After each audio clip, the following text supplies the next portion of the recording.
Olá a todos, sejam bem-vindos a mais um Conversas Temáticas. E a participação de hoje é com o professor Dr. Armando Traude Júnior, que vai falar um pouquinho sobre a sua trajetória, sobre as suas pesquisas, o que ele vem desenvolvendo e dar suas considerações e suas palavras para os alunos da licenciatura, da pós-graduação, interessados em pesquisa em educação matemática.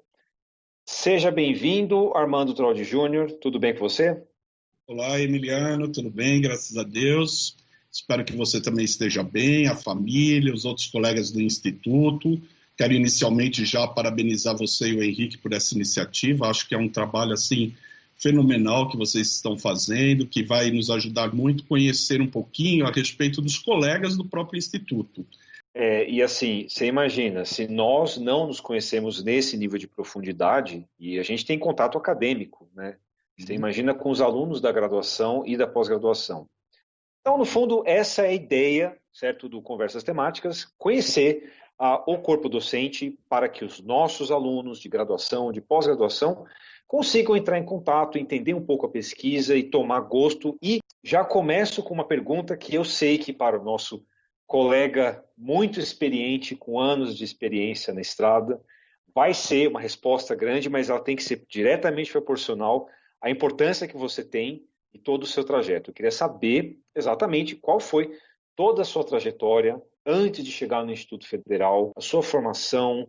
Então, conta um pouquinho sobre a trajetória do Armando Traude Júnior.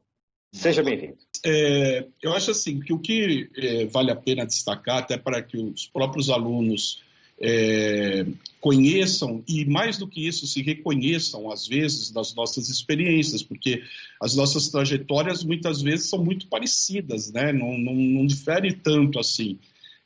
A minha formação começou no final da década de 80, então já faz realmente um tanto quanto aí um tempo bom. Mas a minha vontade, eu acho que vale a pena tocar nesse assunto, a minha vontade de dar aula, de ser professor, eu descobri muito novo, muito recente, foi com 11, 12 anos de idade, eu já tinha essa certeza que eu gostaria de ser professor. E por que isso? Porque eu gostava muito do ambiente acadêmico, ambiente escola. Não era tão estudioso, mas gostava do ambiente escola. Sempre tive uma ótima relação com os meus professores, com colegas da escola. Então, ir para a escola, para mim, nunca foi um sacrifício, sempre era algo legal. Nas férias eu sentia falta da escola, por gostar desse ambiente. E é engraçado, é interessante, que mesmo hoje, indo como professor, eu continuo gostando do mesmo jeito do ambiente institucional. Eu gosto da sala de aula, eu gosto de participar das conversas na sala dos professores, então não é um sacrifício, eu vou por prazer. Só que, infelizmente, na minha época, e como até hoje ainda continua um certo preconceito, principalmente financeiro, em relação a ser professor, era problemático, né? Escolher esta carreira era assim, era você já ficar aí meio que à margem de bons salários, né? Porque o salário de professor a gente sabe que sempre foi meio problemático no Brasil. Mas na década de 80, quando eu fui prestar meu vestibular, eu acabei optando por fazer engenharia, porque também gostava da área de exatas e tal, então acabei optando por fazer engenharia. Fiz 2 anos de engenharia, e aí, mas logo no segundo ano de engenharia, em 1987, eu comecei a dar aula. Foi o primeiro momento que eu entrei numa sala de aula como professor de matemática. Lembro até hoje o primeiro dia que eu entrei numa sala de aula como professor, que foi numa escola da periferia de São Paulo, num curso, foi no dia 17 de março, olha, até a data, marcou tanto para mim, 17 de março de 1987, numa escola da periferia de São Paulo, para dar aula no segundo ano de técnico em administração. O conteúdo que eu trabalhei, o primeiro conteúdo quando eu entrei, como já o professor tinha saído para uma licença médica de emergência, ele já tinha iniciado. Então foi dar a continuidade do conteúdo de progressões aritmética e geométrica na turma. Nossa, eu falei, é aqui que eu me encontrei profissionalmente. Já me apaixonei logo de cara pela profissão. E mesmo fazendo um curso de engenharia, eu já sabia que realmente o que eu queria era ser professor. Porém, eu tive alguns problemas familiares tal, e por esses problemas familiares eu acabei tendo que mudar de curso, porque o curso era integral de engenharia e eu tive que começar a trabalhar. Eu fui trabalhei no comércio durante muitos anos, mas à noite passei a fazer um curso de ciências da computação. Então, a minha primeira formação, eu desisti da engenharia, transferi para o curso de bacharelado em ciência da computação e foi essa a minha primeira formação. Terminei esse curso em 1994, nunca deixei de dar aula nesse período todo, sempre dando aula de matemática. Bom, e aí chegamos em 1994, eu já estava experiente na sala de aula, porém sem nunca ter feito o curso de licenciatura em matemática, sem ter nenhuma formação em pedagogia. Aí eu resolvi fazer um curso que é o curso da Resolução 2. É um curso de complementação pedagógica para quem já tem uma formação em licenciatura, que vai fazer esse curso, para você ter as disciplinas da pedagogia.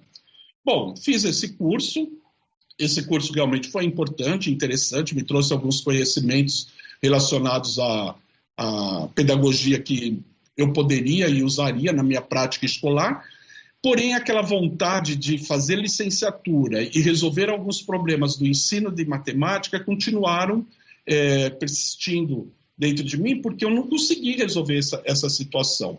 E aí, em 1996, eu fui fazer um curso de especialização em matemática, que aí eu já tinha, então, o curso de bacharel em ciência da computação, mas que tinha tratado da matemática, porém, não de uma forma abrangente. Aí, depois eu fui fazer complementação pedagógica, que me trouxe um pouco de conhecimentos relacionados à pedagogia. Mas me faltava ainda, na minha visão, os conhecimentos da matemática, para poder ser um bom professor de matemática. E aí que eu fui fazer a especialização em matemática, fiz durante 1 ano e meio a especialização, mas mesmo terminando essa especialização em matemática, eu ainda continuei um pouco angustiado, porque sentia ainda a falta de um conhecimento para dar aula. E foi nessa busca desse conhecimento que, em 1999, eu entrei no mestrado em Educação Matemática, na perspectiva de olhar para as questões da prática de sala de aula realmente. Era um mestrado acadêmico, mestrado em Educação Matemática, na modalidade acadêmica. No entanto, eu tive assim, uma oportunidade de poder construir uma problemática para a minha pesquisa em cima da minha prática profissional, que eu já era professor do 2º ano do ensino médio, então eu acabei construindo ali no mestrado a minha problemática baseado nessa perspectiva, que era o quê? Era tentar entender o processo de ensino e aprendizagem de sistemas de inequações para alunos do ensino médio, mas com uma abordagem diferenciada e mostrando a importância daquele conteúdo na educação básica. Porque é uma questão que eu abro um parênteses até para comentar, que eu acho que é relevante, que é muito cômodo para nós, professores da matemática, nós não termos de defender os conteúdos a serem ensinados em matemática. Tanto os professores de matemática como de português acabam tendo no Brasil essa situação confortável, coisa que outras áreas, vira e mexe, precisa estar defendendo. Hoje mesmo nós estamos passando por uma situação nesse governo atual bastante crítica dessa necessidade de se mostrar para o governo a importância das aulas de filosofia, de sociologia e assim por diante. E quando nós temos essa necessidade, a gente acaba sendo movimentado a questionar um pouco sobre o currículo daquela disciplina. Agora, a matemática já fica nessa posição confortável, então pouco se questiona sobre o que ensinar, por que ensinar, como ensinar aquele determinada coisa, muitas vezes, por quê? Por conta dessa situação confortável de estar numa sociedade onde reconhece a importância da disciplina matemática. A minha pesquisa, então, acabou sendo nessa situação de abordagem dos sistemas de inequações por meio de resolução de problemas. O principal teórico que eu usei no meu mestrado, que eu acho que é uma leitura muito importante para nós, professores de matemática, foi o Divat, o Raymond Divat, que vem da didática francesa, e ele discutiu a teoria de registros de representação. E por que essa teoria, o que ela traz de importante? Ela nos mostra a diferença entre o objeto matemático e sua representação. E a necessidade de você conhecer as diferentes representações dos objetos matemáticos para realmente entender o conceito do objeto matemático. Senão você pode correr o risco de confundir o objeto matemático com a sua representação. Então, essa situação valeu muito a pena desenvolver, aprender durante o meu mestrado, essas teorias, e que me ajudaram realmente na minha prática em sala de aula. No entanto, por incrível que pareça, eu ainda não me sentia completo, faltava alguma coisa. E sabe o que faltava, Emiliano? Fazer o curso de licenciatura em matemática. Poxa vida, porque eu falava, para ser professor de matemática, não adianta, você tem que fazer o curso de licenciatura em matemática. E esse curso de licenciatura em matemática, eu acabei dando bastante sorte, que foi no momento em que o governo do estado de São Paulo tinha feito uma parceria com algumas instituições para poder oferecer o curso de licenciatura em matemática para quem já era formado e que estava em sala de aula. Então, eu particularmente tinha a Unesp, tinha a USP, a Unicamp, a PUC, tinha várias instituições que estavam envolvidas. Eu fiz na PUC São Paulo, gostei muito e aprendi e fiz o curso, por exemplo, de cálculo diferencial integral, de geometria, com professores que eram meus professores do mestrado. E, então, que eram professores que estavam diretamente envolvidos com as questões voltadas para o ensino. Eu lembro que, por exemplo, o curso de Geometria Analítica Vetorial eu fiz com o Sadô, que era meu orientador de mestrado. O curso de Educação Matemática eu fiz com a Célia Carolino, que veio a ser a minha orientadora de doutorado. No ano de 2001, eu comecei a dar aula, que eu já estava no mestrado, no ensino superior. Então, pela primeira vez, eu comecei a dar aula no ensino superior com os cursos de Álgebra Linear e Geometria Analítica Vetorial para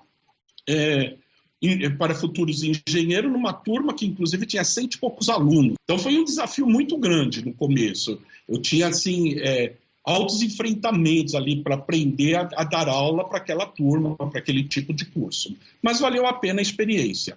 Só para mostrar a importância da minha entrada no ensino superior em álgebra linear e geometria analítica vetorial, acabei me identificando tanto com essas disciplinas que até hoje eu continuo trabalhando basicamente com essas disciplinas. Estou já no final da carreira e gosto. E essa foi a minha trajetória. Em 2004 eu comecei o doutorado. O doutorado também foi motivado por uma outra questão que eu acho importante destacar, que eu já estava atuando em 2004 como coordenador de um curso de licenciatura em matemática.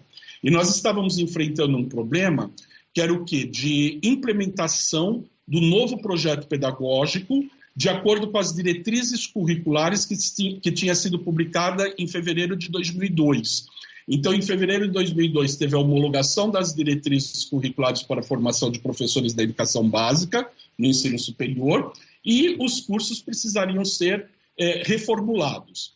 Tinha contatos com a professora Célia Carolino, que foi assim, além de uma pessoa que eu sempre admirei muito na sala de aula como professora, eu passei a ter uma grande amizade com ela também, ela se tornou uma grande amiga e ela que me inseriu na carreira de formação de professores e me incentivou a fazer o doutorado nessa área. E foi aí que eu acabei entrando na PUC para fazer o doutorado sob a orientação da Célia Carolino. Bom, no doutorado, as minhas primeiras questões a serem discutidas quando eu comecei a fazer o doutorado, em relação a o que eu iria fazer da formação de professores. Como eu tinha feito no mestrado, eu queria relacionar a temática do doutorado com a minha prática profissional. Então, o que eu aproveitei e fazer? Em 1980, mais ou menos, no cenário internacional, começou uma mudança do olhar para a participação do professor na pesquisa na área da educação. Até 1990, era muito comum se pesquisar sobre o professor. A partir da década de 80, mais ou menos, com a publicação do Donald Schoen, de um artigo dele que discutia sobre o professor reflexivo, nós começamos a perceber que o professor ele não poderia ser um sujeito da pesquisa a ser investigado, mas ele teria que também ter uma participação como produtor no conhecimento, no processo. E isto, no Brasil, acabou ganhando bastante força principalmente na década de 90, com a publicação de outros autores, como Zeichner, mas também de grupos de pesquisas que começaram a ser constituídos no Brasil, como, por exemplo, o Grupo de Sábado, do Dario Fiorentini. Era um grupo que já começou a observar o professor não como alguém a ser pesquisado, a ser investigado, mas sim alguém que pudesse participar junto dessa construção do conhecimento. Na década de 90, ainda, o João Pedro da Ponte também publicou um artigo muito interessante que foi relacionado às possibilidades e desafios de um grupo colaborativo na formação do professor de matemática. E aí foi uma primeira perspectiva da construção da minha problemática para a minha tese de doutorado. Além desta perspectiva, eu também olhei um pouco para uma discussão que também começou na década de 80, só que com Schumann, sobre o conhecimento do conteúdo pedagógico. Então, na formação do professor. Então, ele faz ele inicia uma discussão de qual era a identidade de um curso de formação de professores. Quais eram os conhecimentos para um curso de formação de professores? Que até então, muitas vezes, o curso de formação de professores era um apêndice dos cursos de bacharelado. Então, não se diferenciava o conteúdo que teria que um professor aprender do conteúdo que o matemático deveria estudar. E foi Schumann que começou a mostrar essa diferença de uma forma mais clara. E acabou, na década de 90, os estudos dele aceitos por outros pesquisadores que acabaram também contribuindo, como Deborah Ball, por exemplo. A Deborah Ball, ela amplia os estudos de Schumann e ela vai olhar especificamente para o conhecimento matemático para o ensino. Isto tudo acabou me ajudando, nos anos 2000, 2004 mais preciso, a construir a problemática do meu trabalho de doutorado, que era o quê? Primeiro, como o professor poderia participar da pesquisa, que era a situação proposta lá no início pelo Donald Schoen, juntamente com o conhecimento necessário ao professor de matemática, que era diferente do conhecimento de um bacharel, que vem lá da década também de 80 de Schumann. Na confluência dessas duas linhas teóricas que acabou surgindo o meu trabalho do doutorado, que foi pesquisar um grupo de professores que atuavam em cursos de licenciatura em matemática para discutir, na perspectiva da formação do professor de matemática, qual a importância da disciplina de cálculo diferencial integral. Nesse momento, as minhas principais referências teóricas foram, então, Schumann, Tardif, o João Pedro da Ponte, com um grupo colaborativo, Hargreaves, que também discute sobre cultura escolar. Foi em cima dessas referências que eu desenvolvi o meu trabalho de doutorado, a minha pesquisa de doutorado. Bom, em termos de formação acadêmica, é mais ou menos isso, Emiliano. Mas eu acho que vem sendo traçada junto com a minha prática profissional. Bom, e atenção, assim, ele falou sobre a trajetória acadêmica dele e ele ainda não falou sobre o trabalho dele no Instituto Federal, porque eu acho que vai ser se isso foi x, deve agora ser x ao quadrado, basicamente. Não, vamos lá. Eu vou tentar ser mais sucinto ainda. Vou tentar ser sucinto. Não, ou x mais x, pelo menos. Então, Traud, assim, eu queria saber... Então, essa foi a sua trajetória acadêmica, você já falou sobre os meus trabalhos como professor. Então, eu queria saber como é que foi a entrada no Instituto Federal e como foram os primeiros trabalhos que você realizou no Instituto Federal. Bom, Emiliano, o meu ingresso na Federal foi em 2004, no mesmo momento que eu entrei no doutorado. Valeu muito a pena, né? Primeiro, porque era uma instituição pública que tinha ensino superior. Eu entrei para trabalhar com a disciplina de cálculo no curso de licenciatura em física, que foi a primeira licenciatura do Centro Federal de Educação, que na época era Centro Federal de Educação Tecnológica, do Cefet. E aí eu trabalhava tanto nesse curso como professor de cálculo, mas também trabalhava na educação básica, que ali eu aprendi muito, estudei muito com os alunos muito bons, sempre foram, né, como são hoje, alunos interessados, que a gente acaba desenvolvendo um bom trabalho. A licenciatura em matemática, que é assim, sem dúvida nenhuma, a menina dos olhos nosso do departamento de matemática. Bom, ela começou a ser discutida em 2005, 2006, eu, a Vânia, o Carline, na época a Guerato, a Diva estava nesse grupo de discussão de possibilidade, o Eduardo Curvelo. Então, nós éramos em 10, 12 professores, mais ou menos, do departamento de matemática. O Amari já estava, o Marco estava chegando, o Marco Graneiro também. E começamos a discutir a possibilidade de formar um curso de licenciatura em matemática. Então, o primeiro curso aconteceu em 2008, a primeira turma.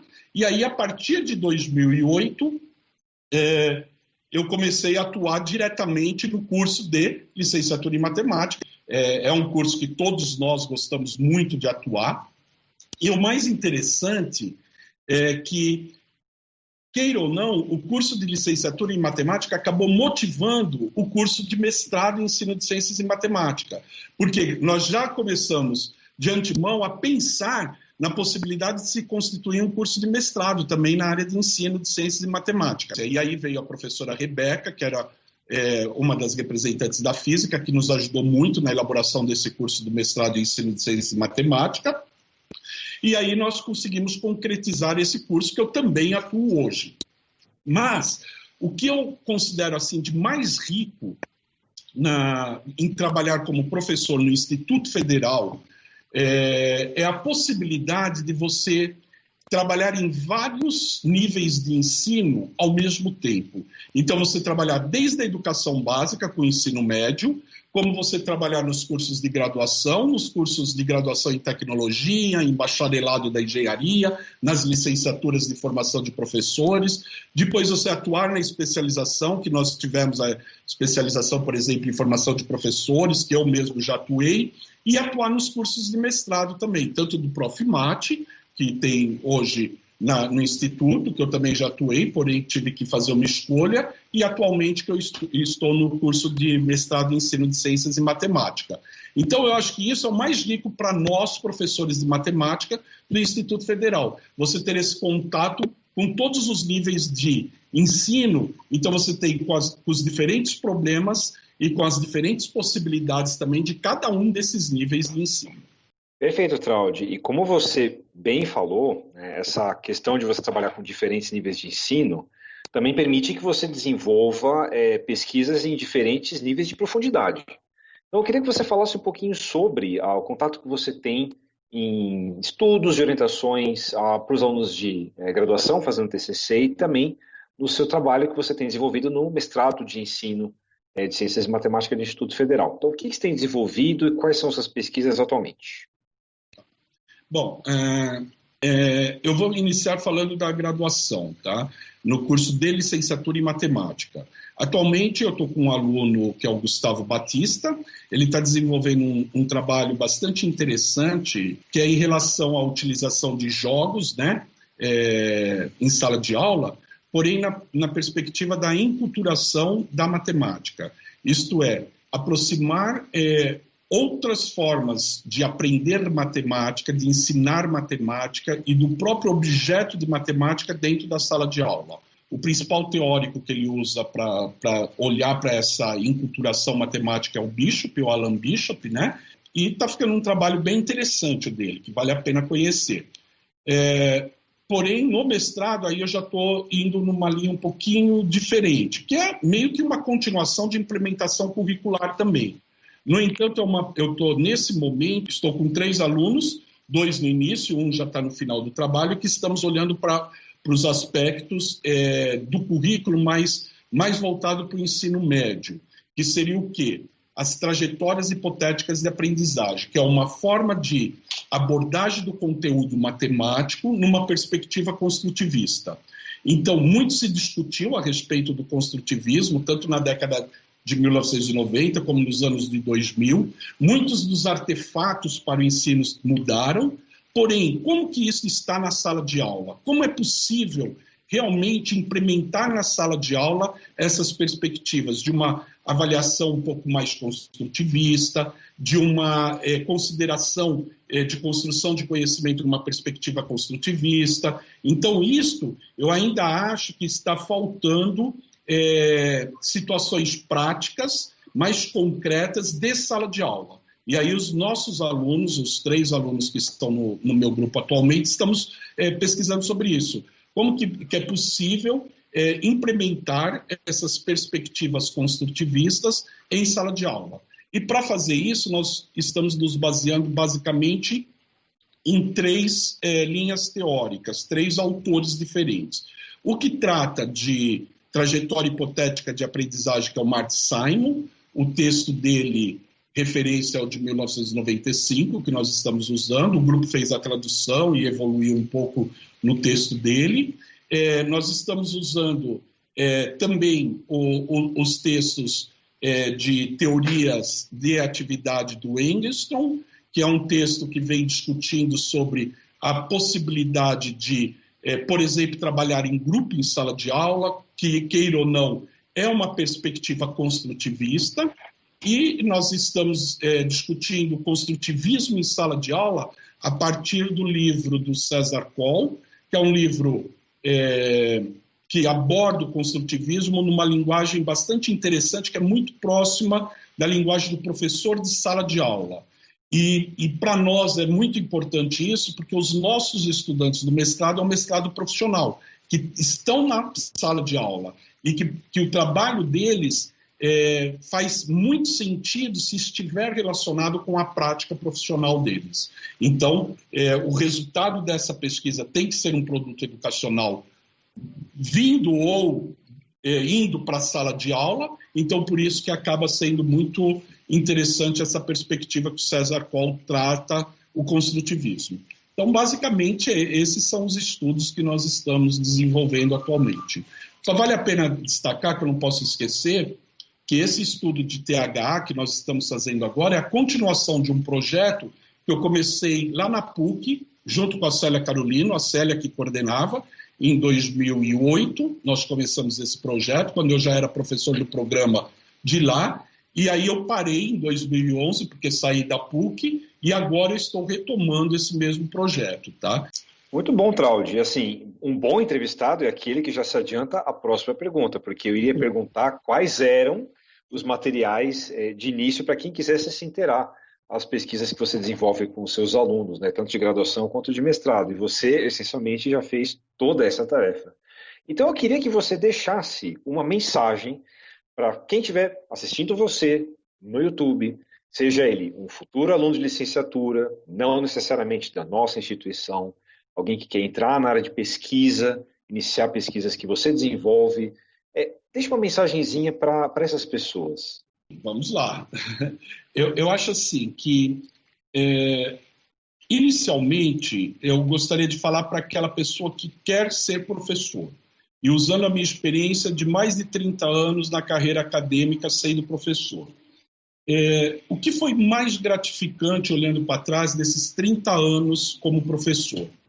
Foi uma profissão que ela não só me deu a oportunidade de aprender muito em termos de conhecimento científico e acadêmico, mas principalmente em termos de relação. Por quê? Porque é uma profissão que exige de nós um cuidado muito especial de relacionamento, tanto com os alunos como com os outros colegas professores.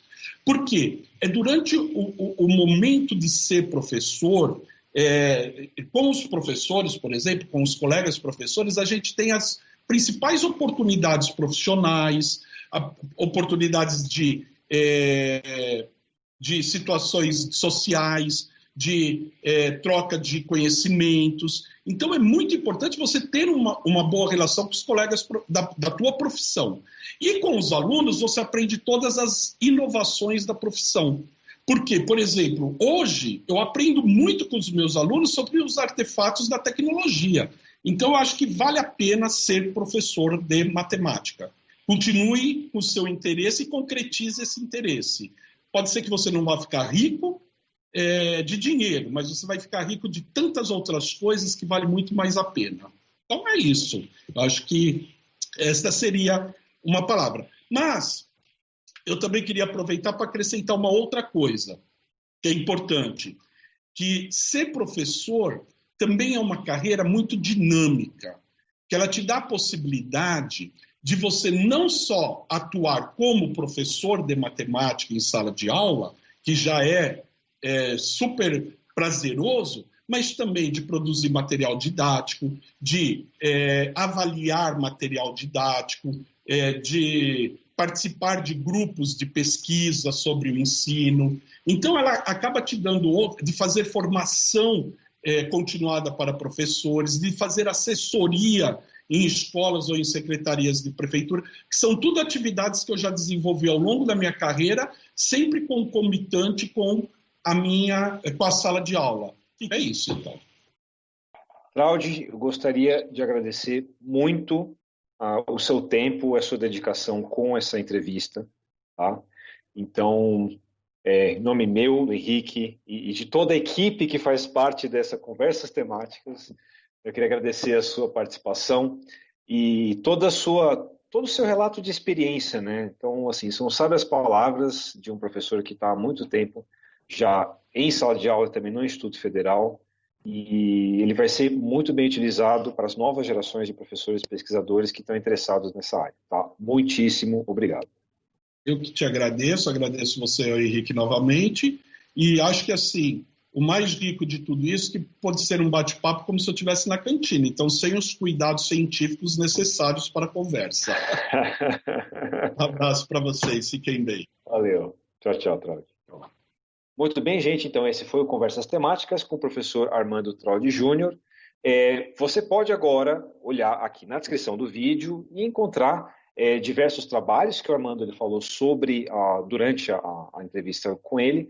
Aproveitando que você está olhando aí, já coloca um like, já disponibiliza todo esse material para o seu coleguinha que está interessado em ser professor de matemática ou fazer pesquisa, entrar numa pós-graduação em matemática.